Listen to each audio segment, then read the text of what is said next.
નમસ્કાર દર્શક મિત્રો, @ગુજરાતમાં આપનું સ્વાગત છે। ગુજરાતના રાજકારણમાં લાંબા સમયથી ચાલી રહેલી મંત્રીમંડળના ફેરફારની અટકળોનો ગત શુક્રવારે અંત આવ્યો હતો। મુખ્યમંત્રી ભૂપેન્દ્ર પટેલના નેતૃત્વ હેઠળના નવા મંત્રીમંડળની શપથવિધિ પૂર્ણ થયા બાદ તે જ દિવસે સાંજે નવા મંત્રીઓને પણ ખાતાની ફાળવણી કરી દેવામાં આવી હતી। મંત્રીમંડળમાં આ મોટા ફેરફારોના સંભવિત કારણો અંગે રાજકીય વર્તુળોમાં ચર્ચા શરૂ થઈ ગઈ હતી। ભારતીય જનતા પાર્ટીનો દાવો છે કે નવા મંત્રીમંડળમાં પક્ષે દરેક જ્ઞાતિને પ્રતિનિધિત્વ આપવાનો પ્રયાસ કર્યો છે। નવા મંત્રીમંડળની રચના પાછળ અનેક રાજકીય તર્ક આપવામાં આવી રહ્યા છે। રાજકીય નિષ્ણાંતોના મતે આ ફેરફારને ભાજપની સત્તા વિરોધી લહેર ખાળવાની વ્યૂહરચના તરીકે જોવામાં આવે છે, જ્યારે કેટલાક તેને પક્ષમાં અસંતોષ દૂર કરવા માટેની કવાયત ગણાવે છે। આ ઉપરાંત કેટલાક વિશ્લેષકોએ સમગ્ર કાર્યવાહીને પક્ષમાં લેવાયેલા આયાતી નેતાઓની મહત્વાકાંક્ષા સંતોષવાની વ્યૂહરચના તરીકે પણ ઓળખાવી છે। તાજેતરમાં વિસાવદર પેટા ચૂંટણીમાં આમ આદમી પાર્ટીએ મોટી જીત મેળવી છે, જેના પગલે પક્ષના નેતાઓ અને કાર્યકર્તાઓ લોકો સાથે સંવાદ વધારી રહ્યા છે। હાલમાં જ બોટાદમાં ખેડૂતોના વિરોધ પ્રદર્શનની આગેવાની પણ આપે લીધી હતી। એક તરફ આમ આદમી પાર્ટીની સક્રિયતા વધી રહી છે, તો બીજી તરફ કોંગ્રેસે પણ પોતાના સંગઠનને મજબૂત કરવાના પ્રયાસો હાથ ધર્યા છે અને હાલમાં જ જૂનાગઢમાં 10 દિવસના કાર્યશિબિરનું આયોજન પણ કર્યું હતું। 2026માં મહાનગરપાલિકા, જિલ્લા પંચાયત અને તાલુકા પંચાયતની ચૂંટણીઓ યોજાવાની છે। આ મિની વિધાનસભાની તૈયારીઓના ભાગરૂપે ભાજપે મંત્રીમંડળમાં ફેરબદલ કર્યો હોવાનું રાજકીય નિષ્ણાંતો માને છે।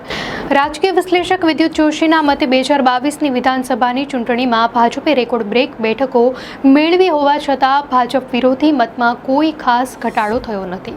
તેઓ સમજાવે છે કે 2017ની ચૂંટણીમાં 41.7% મતદારોએ ભાજપ વિરુદ્ધ મતદાન કર્યું હતું।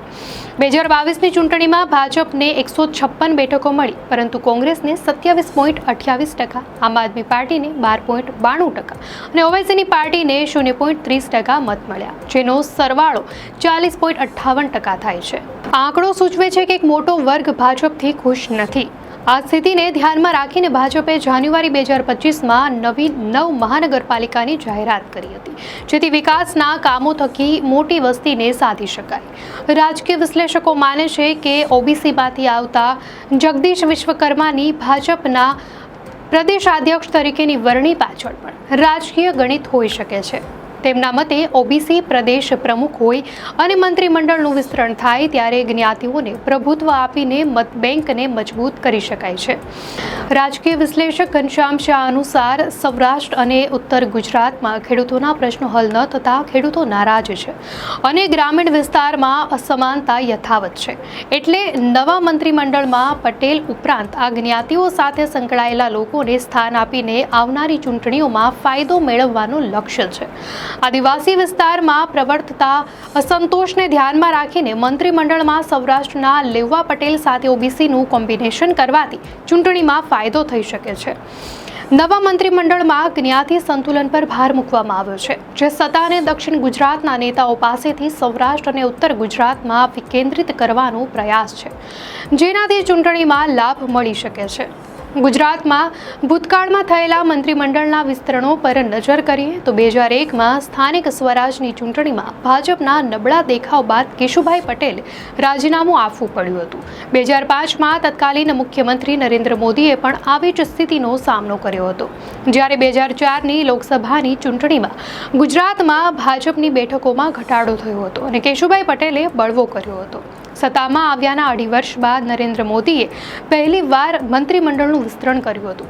2009 લોકસભાની ચૂંટણી પહેલા 2008માં અને ઓગસ્ટ 2010માં સ્થાનિક સ્વરાજની ચૂંટણી પહેલા પણ મંત્રીમંડળનું વિસ્તરણ કરવામાં આવ્યું હતું।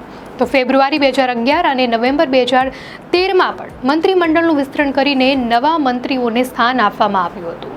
વર્ષ 2016માં સ્થાનિક સ્વરાજની ચૂંટણીમાં ભાજપના ખરાબ દેખાવ બાદ મુખ્યમંત્રી આનંદીબેન પટેલે પણ રાજીનામું આપી દીધું હતું। 2021માં મુખ્યમંત્રી વિજય રૂપાણી સહિત આખા મંત્રીમંડળે રાજીનામું આપી દીધું હતું। તો ગુજરાતમાં 1995માં કેશુભાઈ પટેલની આગેવાનીમાં ભાજપ સત્તા પર આવ્યા પછી શંકરસિંહ વાઘેલાના બળવા અને રાષ્ટ્રપતિ શાસનના દોરનો વિક્ષેપ પડ્યો હતો, પરંતુ માર્ચ 1998માં કેશુભાઈ પટેલ ફરીથી મુખ્યમંત્રી બન્યા. ત્યારથી ભાજપે નિરંતર સત્તા જાળવી રાખી છે. 2014માં નરેન્દ્ર મોદી વડાપ્રધાન બન્યા, ત્યારબાદ આનંદીબેન અને વિજય રૂપાણી મુખ્યમંત્રી બન્યા, પરંતુ બંનેનો કાર્યકાળ પૂરો થાય તે અગાઉ અધવચ્ચેથી રાજીનામા આપી દીધા હતા. સપ્ટેમ્બર 2021થી ભૂપેન્દ્ર પટેલ મુખ્યમંત્રી છે, જેમની આગેવાનીમાં ભાજપ 2022ની વિધાનસભા ચૂંટણી પણ જીતી ચૂક્યું છે. દર્શક મિત્રો, આ માહિતી આપને કેવી લાગી? આપની પ્રતિક્રિયા અમને કોમેન્ટમાં ચોક્કસથી જણાવશો. અને જો આપને આ વિડીયો સારો લાગ્યો હોય તો વિડીયોને લાઇક કરો અને ચેનલને સબસ્ક્રાઇબ કરો.